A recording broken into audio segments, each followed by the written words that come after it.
we have all been hearing about it.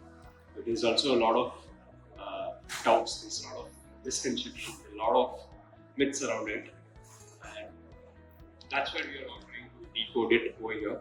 So let's just start with first a quick round of introduction. If you guys want to just talk about this, and then we quickly jump into our topics for today. Both your thoughts on what do you think the next big thing in EV is gonna be, and what is your experience in EV from solar? Audible? First of all, it's highly privileged to be present here in this EV adaptation conference with the co-panelists and a warm welcome given by our moderator. Friends, EV, if you see, for off top of my mind, if you ask me, EV has been evolving for the last 3-4 years. And the space that it has generated or the excitement it has generated is on account of many things. One is for sure that it has been seen as a strategy to energy security, economic development, and as well as you can say environment sustainability. From last 3-4 years, if you see, never a day has been passed where there is some kind of communication or some kind of clarity of the thoughts or the ecosystem development has been happening in and around of the EV stations, and the majority of it goes to the, if you ask me, the impetus given by the government of India. Everyone must be knowing that this government of India has put up a cross subsidy for this development of EV through FAME. FAME is nothing but faster adoption of manufacturing of hybrid as well as electric vehicles. This had actually led to the impetus of pushing of this to especially two-wheelers, three-wheelers, and the commercial vehicles in the market. And this subsidy is not only in terms of the monetary. It has also opened up an ecosystem for the startups where people can come, can invest, they can have their own vision, and in a way, a spurt in the development of the EV has started in the last 3-4 years. So this journey, if you really ask me, post-COVID, it has picked up from 2021, and I'm very much excited that apart from the government of India, such Bharat Summit has also been happening, wherein a lot of emphasis has been put up for this EV, and I'm sure that tourist delegation will also open up so much of dimension and opportunity, and especially for the startup, the networking part of it. So I'm looking forward to that. Thank you. Thank you so much. Palo, if you can just share your initial thoughts before we deep dive into it. Hi everyone. It's a privilege to be sitting here on this panel discussing electric vehicles. I mean, everybody has been talking about it since EVs broke through the market. So it's like 3-4 years ago. Everybody in India has been raising questions, have doubts, have myths. There's a lot of talk that's been going around about electric vehicles, and it feels like a privilege to be sitting here with our esteemed panelists and moderator to be talking about such an important topic that's been taking India landscape by storm. I think, in my opinion, as an electric vehicle user myself, I feel like India has made quite a bit of inroad into adoption of electric vehicles in the past couple of years, I think. I mean, I was discussing it with someone in the lounge where, I see an electric vehicle every 5 to 7 to 10 minutes I'm driving on the road, which is a big thing for a country like India, because here it's a little difficult to change the mindset about things that have been going on traditionally. So seeing India as a country adopt this phase of mobility so well, it's astounding to see, and I'm like, honestly, being part of the supply chain, it makes me nothing but proud of being part of such a supply chain which is bringing in such a big change to our country.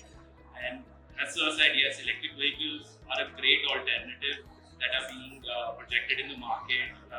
Great alternative to maybe the regular ICE engines or everything. Especially in the commercial area where we see the penetration has gone really well. Like every third Zomato or Swiggy guy that comes to deliver at my house is probably driving an electric vehicle. All the Eulers and Mahindras, and all of them are using ELCVs, completely electric light commercial vehicles to do all the logistics work. So, in my opinion, I think India has gone very far in the electric vehicle space, but I feel it's just the first steps. I think India has a lot of more potential in adopting this, and also, I think it gives us, as new startups, as new businesses, gives us amazing ideas or amazing potential to uncover in this segment. I feel which is still yet to be discovered. And I'll just build on one point that you said. So, and I'll also take 2 minutes of time to slightly brag about something, if you are okay with it. So, EVs are great. Okay. Like, just to give a brief background of it, I've been in EV industry itself for 10 years. Like, country's first charging ecosystem was built by me and Vaidi. So I was part of the team that TVS now exploring. What I fundamentally also believe is that EVs are great. Like at Ather also we never try to sell EV, it's better for environment or it's better for users, it's cheap, it's sustainable. It was a premium, better product. That's what we are trying to do here also at Exponent at times. Build world's fastest charging technology. We charge everything in 15 minutes, from 3-wheelers to buses to everything. And even in buses, we have built world's fastest and biggest charger. It's 120 kW. So I'm slightly biased towards it to feel at times the next big wave of EV is not going to be green, sustainable this thing. They are going to be perfect products, absolutely customer-loving products, and there will be so many products out there. And as you very rightly mentioned, be it right from someone like a Udo to fleet operators, Zomato operators to everyone. But that's the opportunity that only India can represent. Like if you look globally, and I quickly want to then jump back to you on this. Like if you see globally, there's only 4-wheeler. Whereas Indian ecosystem is very, very different. It's right from fleet partners all the way up to 4-wheeler buses, trucks. What are your thoughts, Pallav? Well, I'll start with you first. What is one core segment, right from say fleet delivery, 2-wheeler, or personal vehicles, 2-wheeler, 3-wheeler, all the way up to buses, cars, trucks, which is one sector that we are very excited about. I think for me, I think it will be the last mile logistics. I think last mile logistics is picking up like anything in the electric vehicle world. So I am really excited to see as to how India adopts its last mile logistics into the electric vehicle. What about you? What do you think is the next big thing? If I have correctly understood what you are trying to ask me, you are trying to ask me about the segmentation of the where you think that India is going to be evolving in terms of the EV product range.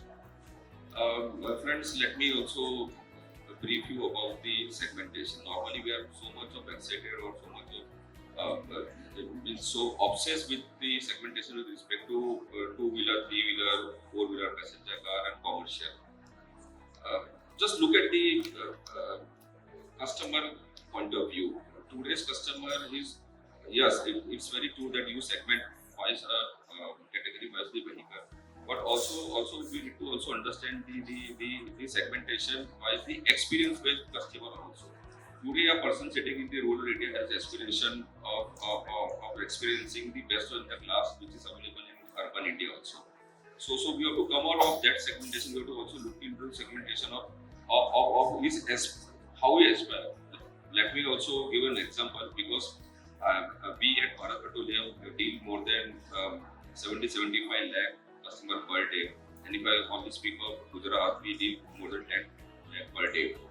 So I was just traveling to this NH48 towards Mumbai, and I happened to met a customer, a truck driver, at the forecourt. He was a young boy, around 20 to 24 years.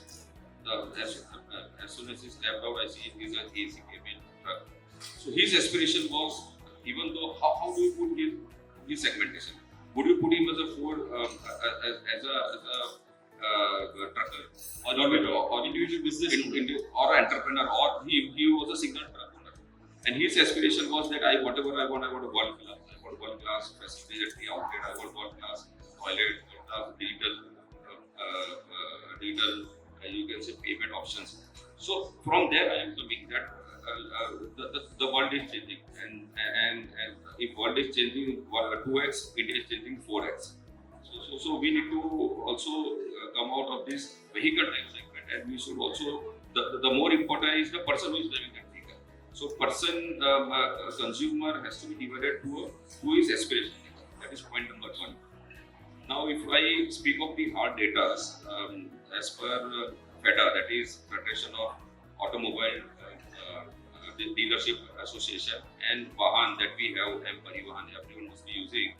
Data says that annually India sells around 2 crore vehicles, roughly around 2 crore vehicles, and we are 30 crore vehicles population across the length and breadth of the country.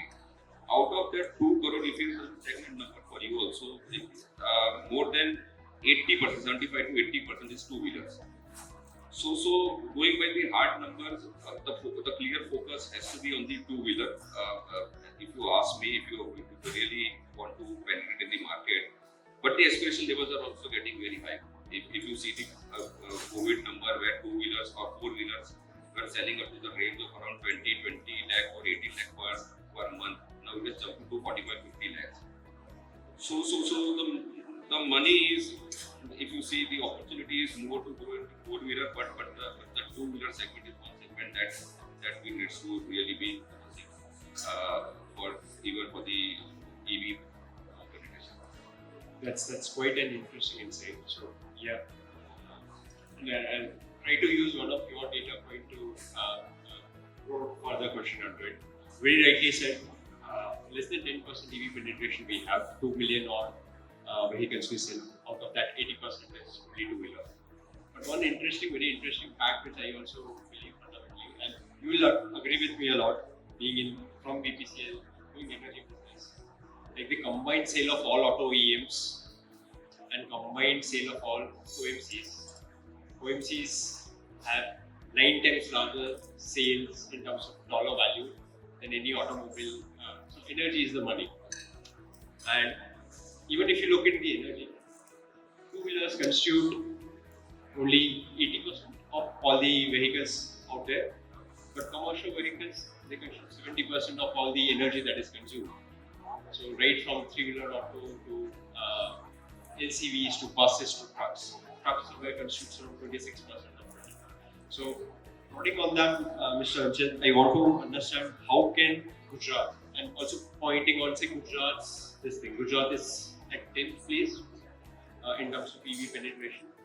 But how can Gujarat and all these Gujarati entrepreneurs who are out there, how can they leverage the government corridors or say the mobility corridors in terms of buses, in terms of trucks?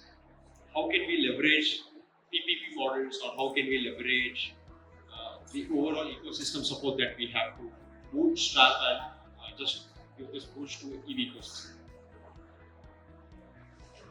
So if we talk of Gujarat, if you go by the history of the Gujarat is known for its prosperity, very forward-looking businessmen, and anything happens in India, it happens first in Gujarat.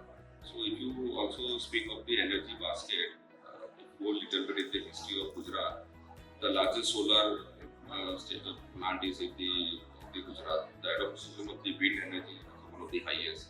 And the data speak that EV adaptation is one of the most happening in the state of Gujarat. Very rightly said, Gujarat is placed the 10th, but I will give you some hard numbers. A database of only speaking of the EV in the month of August, there were around 270,000 EV charging station, EV charging has happened in the country. Out of them, single user was more than 8,000, and the charger across the country are nearly in the range of, if I put up all the OMCs apart from the private and the charging station that we have put up by the district administration or in the private in the governments and everything, more than around 10,000 chargers are in the country. And if we speak of now coming to Gujarat has around 1.5 to 1.7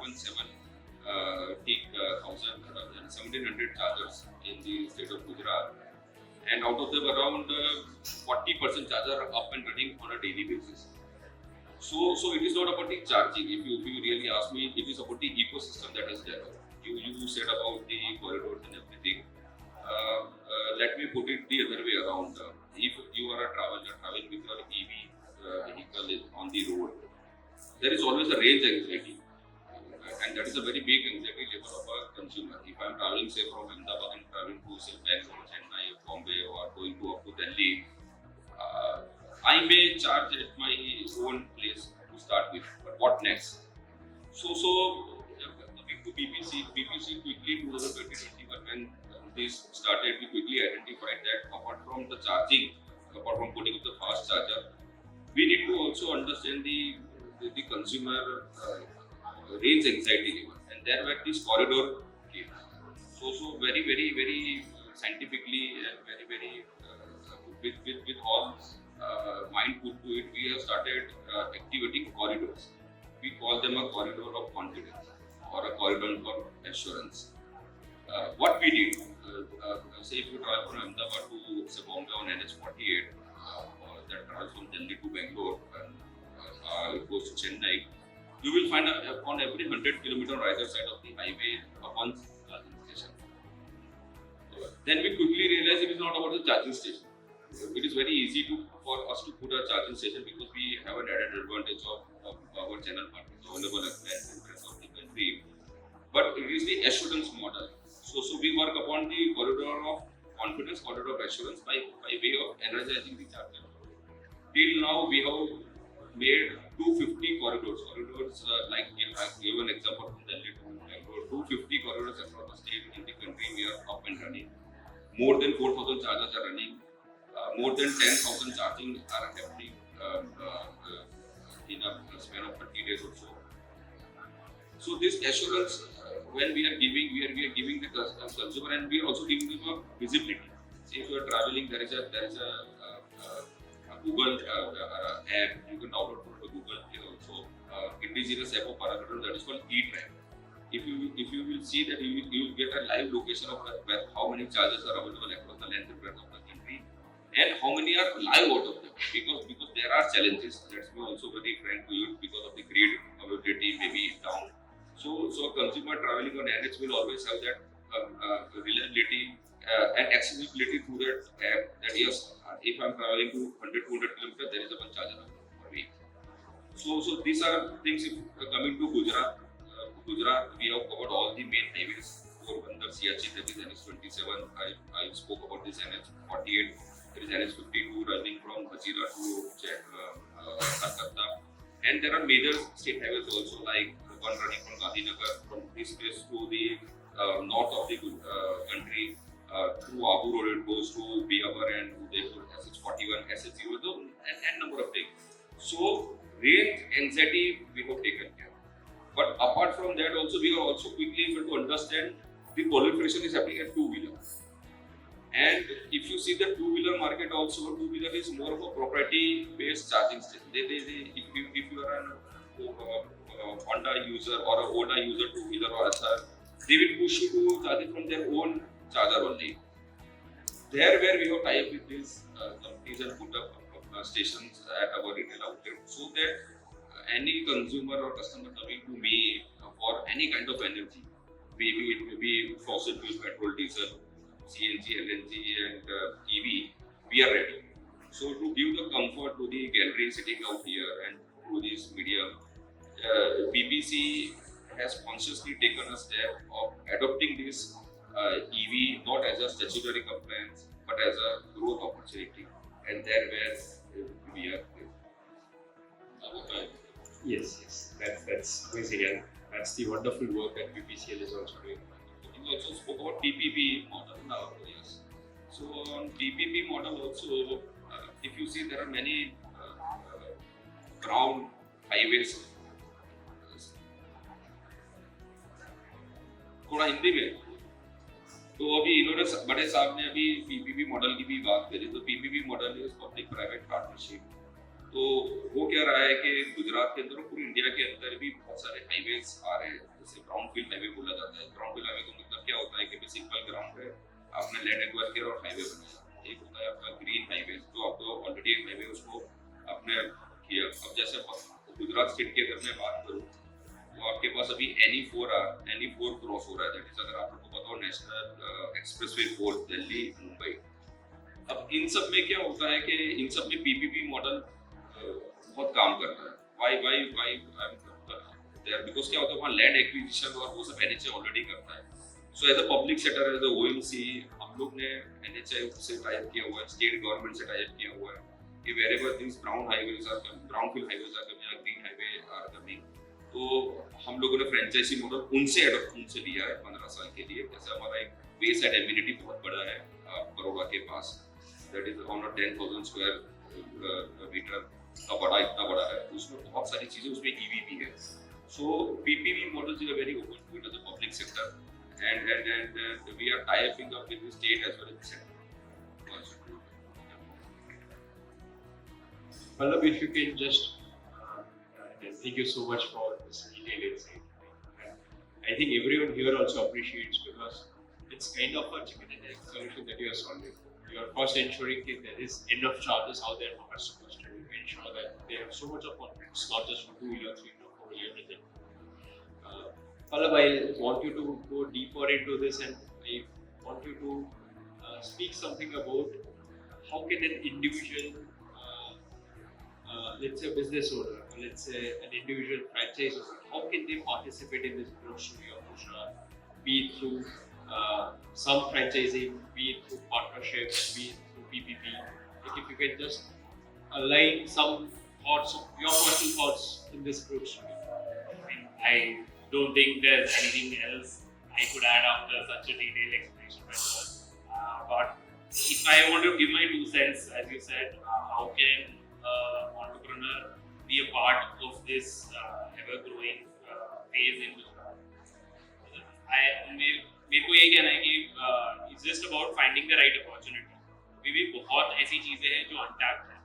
I would say Sir and BPCL and I think Exponent, everyone is doing an amazing job in making sure the range anxiety is reduced as much as possible, and being a component manufacturer in the charging industry, I also want the same thing for the industry. But कभी-कभी ऐसा भी लगता है कि as a personal EV user myself, मैं बड़ौदा से drive करके आता हूँ. It's a 2.5 hour drive, roughly about 200 kilometers each way. गाड़ी की रेंज आती है. मैं ड्राइवर टाटा का, गाड़ी की रेंज 400 किलोमीटर. एंड आप चार्जर्स में नेशनल एक्सप्रेस में 1 लेकर there are only 2 spots that I know I can stop at in the entire national express, जो BPCL का अपना charging area है. But again, that comes out very late in the entire national express. तो उसमें डर ये रहता है कि यार अगर पूरी चार्ज होकर हम लोग ने नहीं निकाली गाड़ी at home, तो शायद वहाँ तक पहुँच पाएंगे कि नहीं पहुँच पाएंगे. तो I have to be 45. मैं कॉन्फ्रेंस के लिए I can't be there. I have to factor in that time. Of course ये सब चीजें हैं and ये धीरे-धीरे होगी. But today I also, as a part of this EV ecosystem, I had to drive a nice car when I came, which is a lot telling. Where बहुत सारी चीजें अभी भी हैं जो हम लोग को as an EV ecosystem बदलनी जरूरी है, and I think we are going there. I'm not saying it in a negative way. Please don't take it in a negative way. It's going there, but it will take time. It will go there step by step. And just to add one more thing, I think इसमें as you said, budding entrepreneurs are essential. So when I come on my component side, I build connectors for all the chargers. तो अब उसमें क्या होगा कि when you have to wait for the right opportunity, अभी it's all new installations that are happening throughout the country. धीरे-धीरे these new installations will become old. There will be a lot of component failures that are supplying it to every single station. So there is a lot of opportunities through franchising and distribution for new entrepreneurs to have those components at their get-go, so that कभी भी कोई failure आए तो companies like Gujarat, BPCL can contact them and make sure those failures are removed as quickly as possible. So service and maintenance, in my opinion, is a big factor जहाँ पे franchising, distribution and new entrepreneurs can look to build their industry. In my opinion. And lastly, एक point खाली sir has been telling about that. I completely agree with you that two-wheelers is the growth area for Indian EV economy. But I honestly, on the component side, feel there's only one big roadblock या फिर एक problem है जहाँ मुझे लगता है is standardization. जहाँ पे India is being held back. The Type 6, Type 7 debate is slowing down India's progress in the two-wheeler sector. एक standard को choose करके if we can finalize and then go in.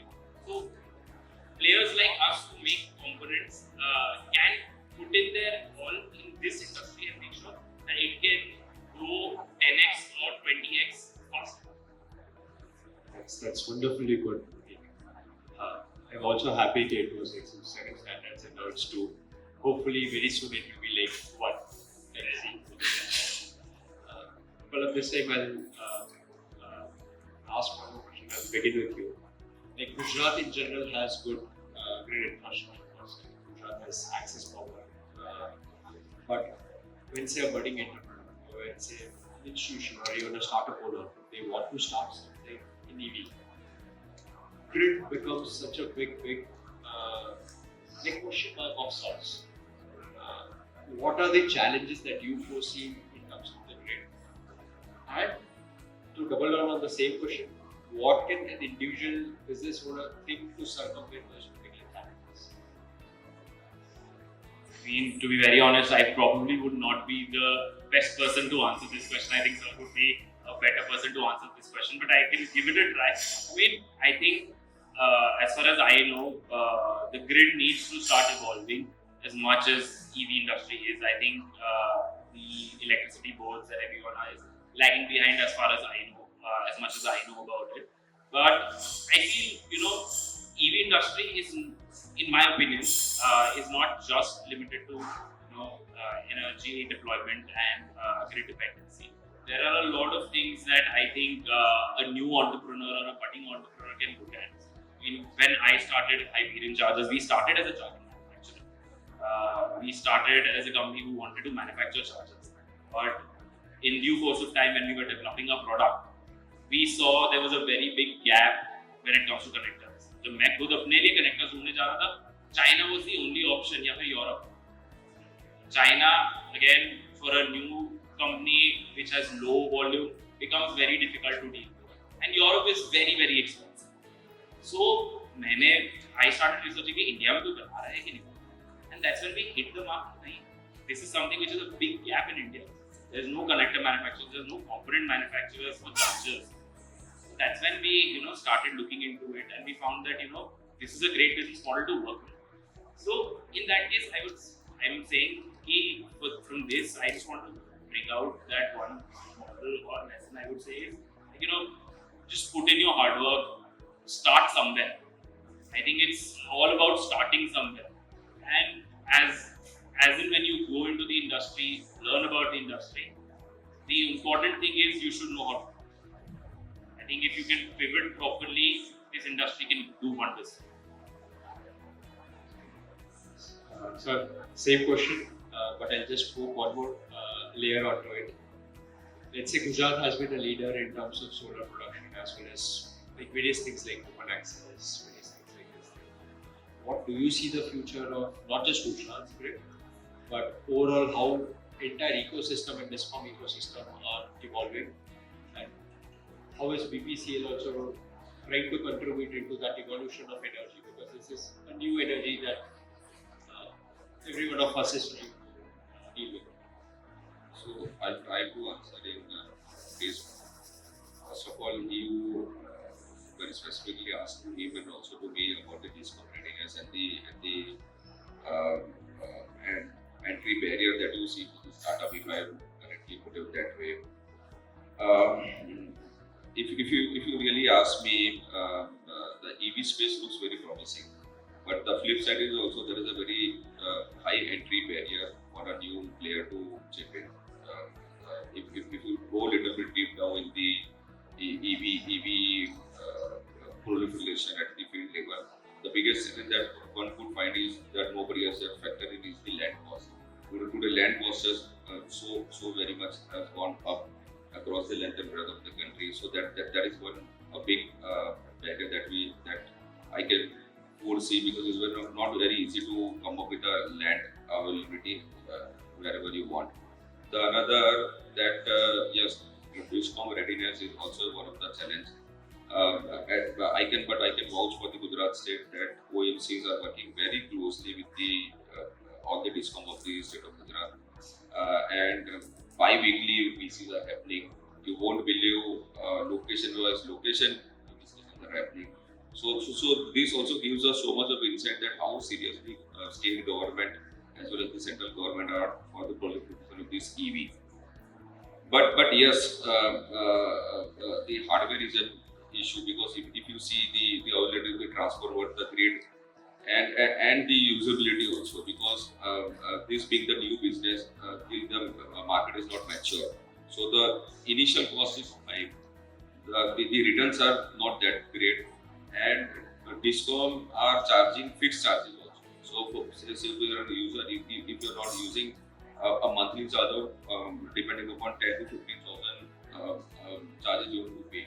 So there are small I can say interventions are required by the state government or these government policies, which will also excite the small players. A big player can absorb, because they are not looking for the returns immediately. They have ROI on about 60 or 20 year. So they are looking for a it is just like supply and demand. So they are working on the supply. Let us put up that product in the market. The demand will get generated. So this is the reverse cycle. You have to supply. You have to put up the infra and bet on the government policies and the acceptance in the consumer mind to get back the returns. So collectively everyone has to work upon it. And part two question was the readiness of the BPCL in terms of the Gujarat. Let me throw you some numbers. For the BBC, we called our petrol pump as a retail outlet. So we have around 1,500 retail outlets. And from last 2-3 years now, we have been not working from calling our retail outlet purely a fossil fuel target to energy station. Energy can in any form. So we are very consciously working on giving you another form of energy other than fossil fuel, be it CNG, LNG, and EV. We have more than 200 to 261 very precisely. We have retail outlet up and running in the EVs. Another 100 are in the pipelines. So roughly around 20% of our presence in the Gujarat state will be on one form of energy. EV is there. We have another 250-300 outlets which are on CNGs, and we have even now putting up hydrogen stations also. I'm just sharing this number. So around 50% of our network will be energy compliant. So we are coming out of the fossil fuel to the future, and future is there also. And EV is also one of the great strategy for us. Why? Because we have also a commitment of decarbonization on working also. Because of the sulfur content and everything, the pollution levels are going up. So we have a commitment of decarbonization, and we see EV as a main strategy to achieve. I hope I am able to do the clarification. I found one insight very interesting. The real estate and the fixed demand market.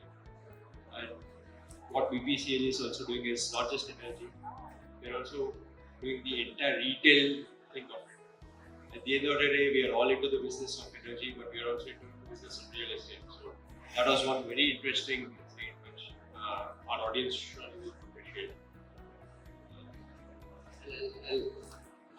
ask one more question related to.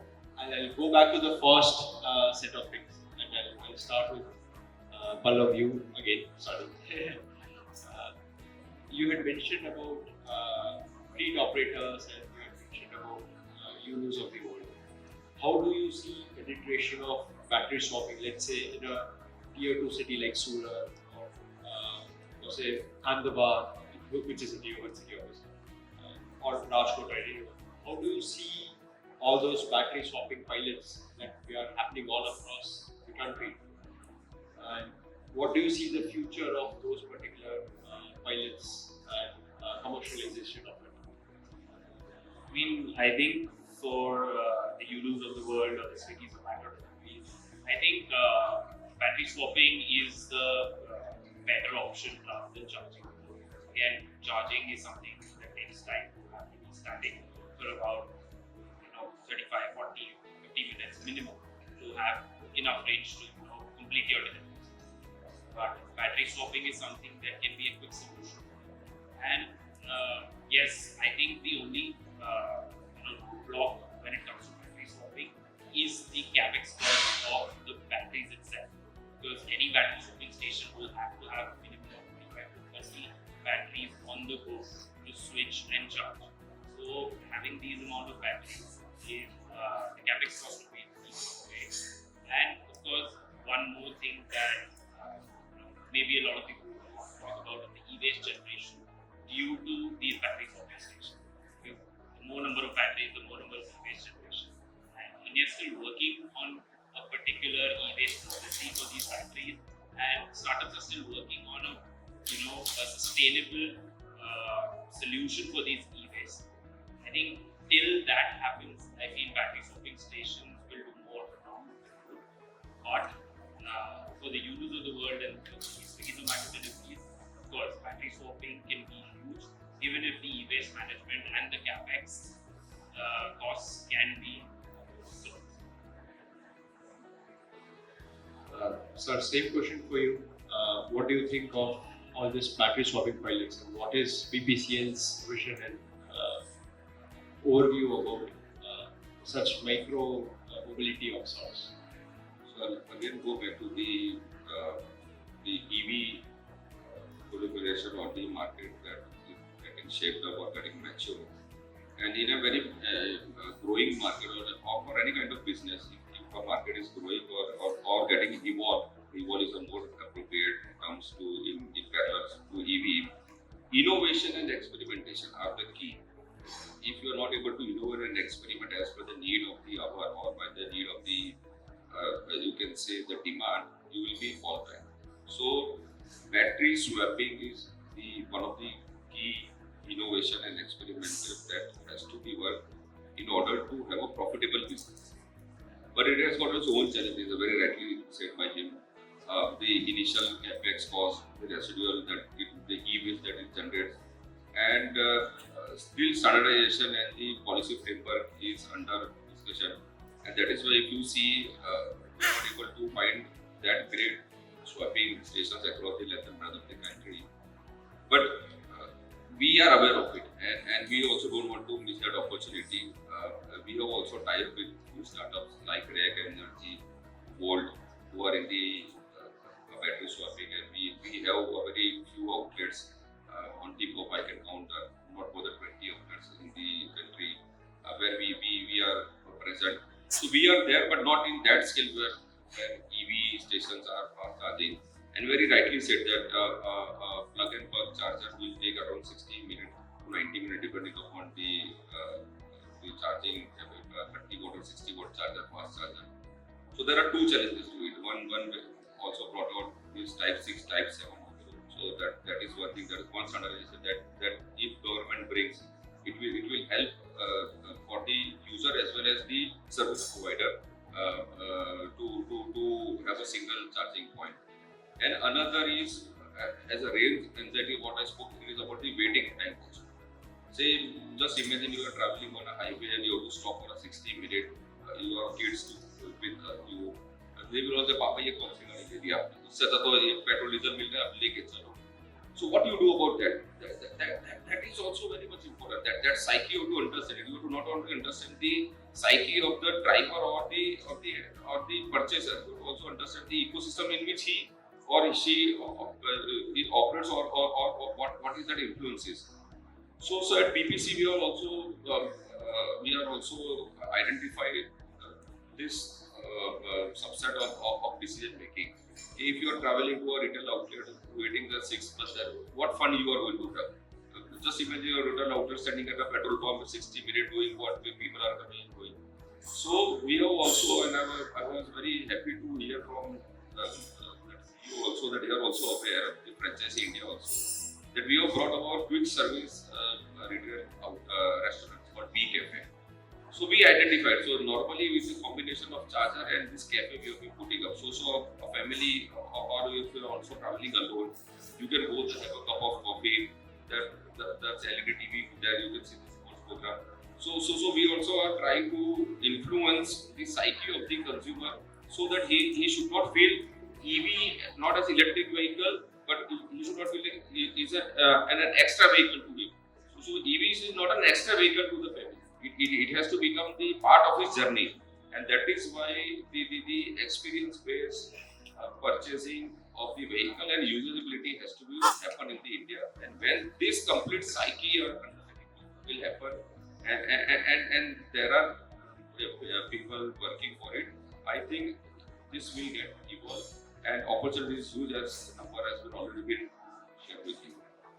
Like, very, very rightly said. Like, I remember meeting a cab driver.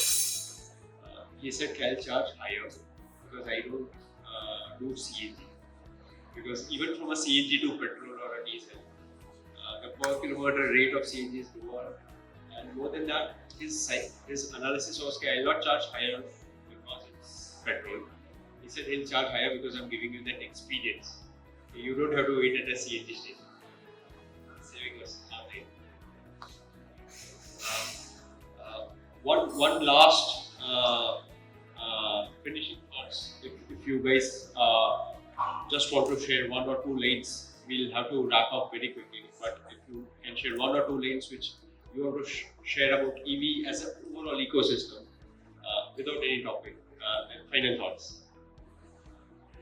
I will put it that way. If you look at the India is growing economically very rapidly. We are in the next few years going to touch 5 trillion economy GDP numbers, and BBC is ready for all the energy requirement of the country. Let me give that assurance. Maybe in any form, fossil fuel, CNG, LNG, hydrogen, EV, and we see EV as a very important strategy for us. One, to look at the growth that is happening, another the aspiration level of the country, third the opportunity that it brings, and fourth the governance point of view, decarbonization target that we have.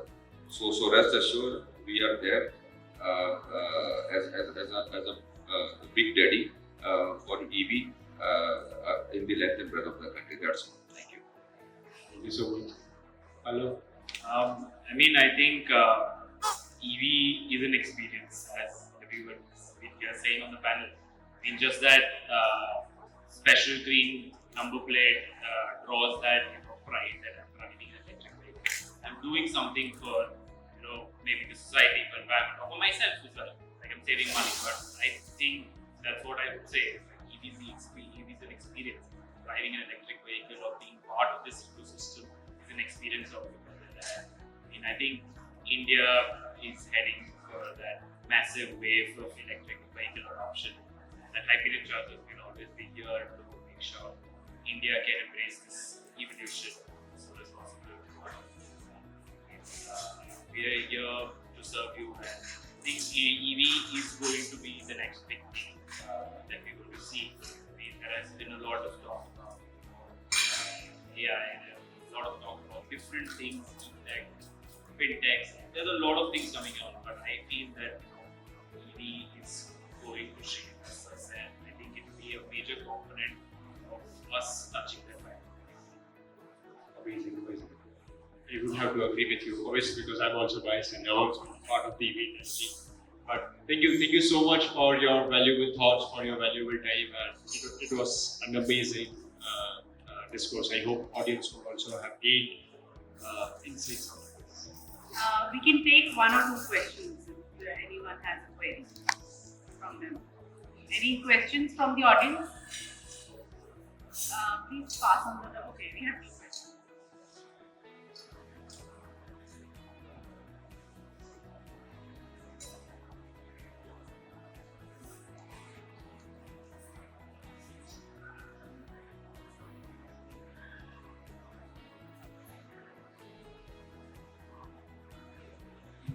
Yeah, good evening. My name is Sagar and I have two questions regarding EV. Now, because charging is a big issue, and even I want to experience EV, but as Palo rightfully said, कि मैं भी ICE में ही आया है, तो charging के लिए is there an opportunity that going further, most of the houses themselves and offices will have a charging infrastructure where we may not be so much be reliable on the highway or extremely fast chargers. So that is one thing, if you can throw some insight on it. And secondly, if I want to buy a new vehicle today, so there are so many issues. If I want to buy a diesel car, then DPF issues come up if you don't drive much. If I want to buy a petrol car, E20 issues is what we are hearing a lot.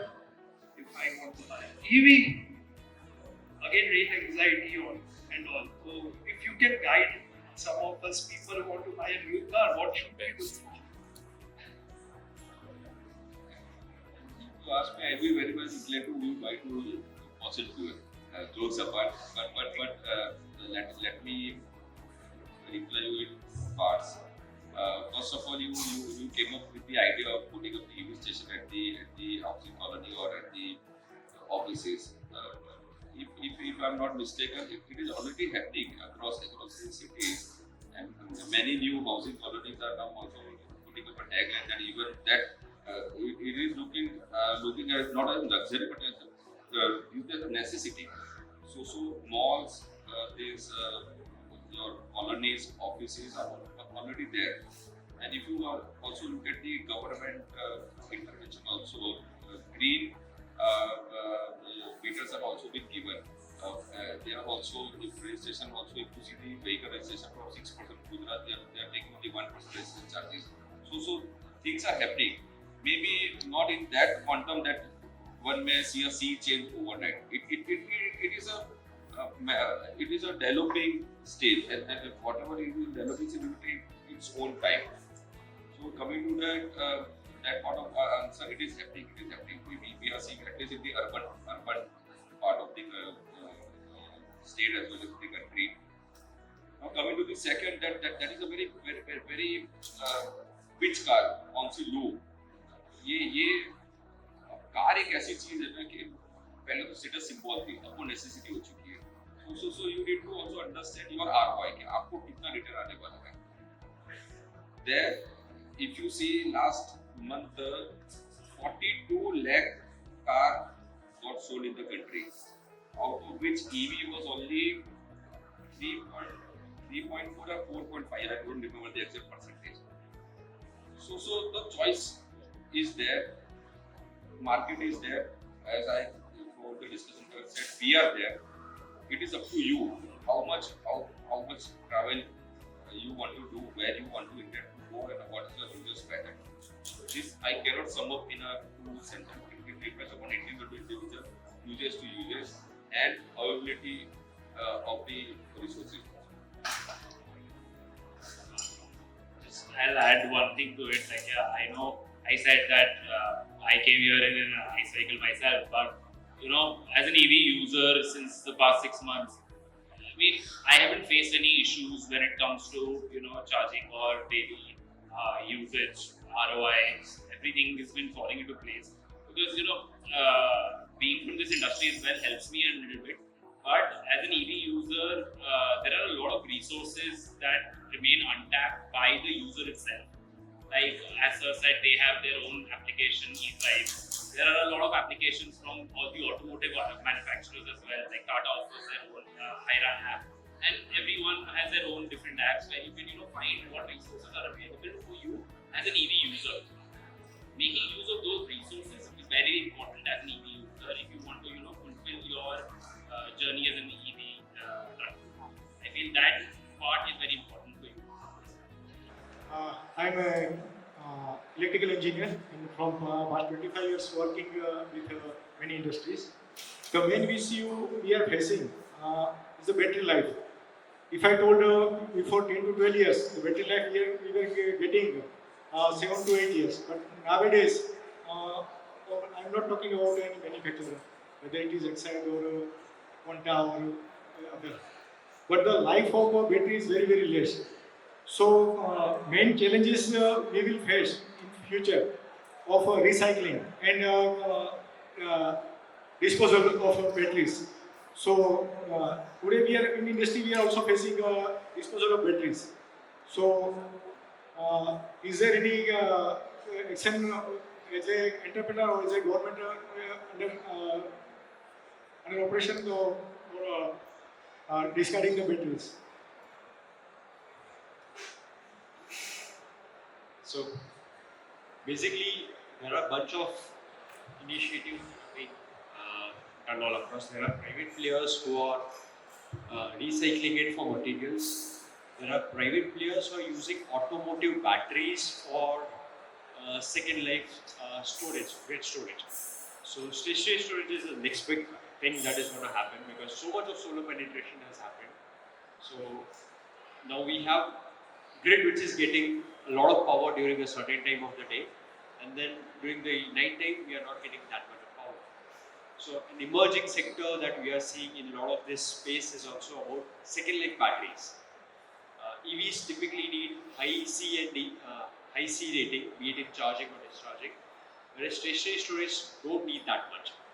So if there is an entrepreneur who wants to venture into it, they can venture into 2-3 parts. One is say in terms of refurbishing those particular batteries, taking it for materials.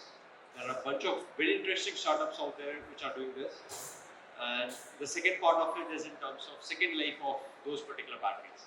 So stationary storage is also a very interesting domain. And that itself is a large silo and a large industry that